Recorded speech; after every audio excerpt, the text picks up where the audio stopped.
আবারও মাহির ১.৫ মিনিটের নতুন ভিডিও ভাইরাল। ঢাকায় চলচ্চিত্রের বর্তমান প্রজন্মের নায়িকা মাহিয়া মাহি। বিচ্ছেদের পর সন্তানকে নিয়ে ফুরফুরে মেজাজে আছেন এই নায়িকা। বন্ধু বান্ধবীদের সঙ্গে সুন্দর সময় কাটাচ্ছেন তিনি। শুধু তাই নয়, নতুন উদ্যমে কাজে ফিরেছেন তিনি। সম্প্রতি সামাজিক যোগাযোগ মাধ্যমে ১.৫ মিনিটের একটি ভিডিও প্রকাশ করেছেন তিনি, যেখানে আগুন ঝরাতে দেখা গেছে এই নায়িকাকে।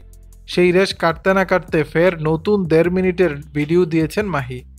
২০২৪ সালের শুরু থেকেই মাহির জীবনে একের পর এক পালাবদল এসেছে।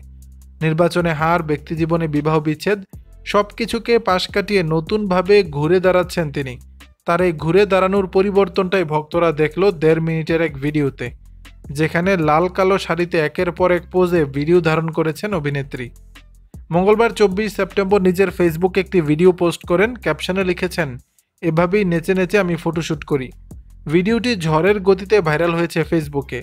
মাহির ভক্তরাও নায়িকার রূপ নিয়ে প্রশংসায় ভাসিয়েছেন। তাকে এমন রূপেই পর্দায় আবারও ফিরে দেখতে চেয়েছেন সবাই। মাহিকে সর্বশেষ সাকিবের রাজকুমার ছবিতে ক্যামিও চরিত্রে অভিনয় করতে দেখা গেছে। এরপর অভিনয় নিয়ে ব্যস্ততা না থাকলেও মডেলিংয়ের সময় দিচ্ছেন তিনি। দর্শক, বিষয়টি নিয়ে আপনাদের মতামত জানাবেন নিচের কমেন্ট বক্সে।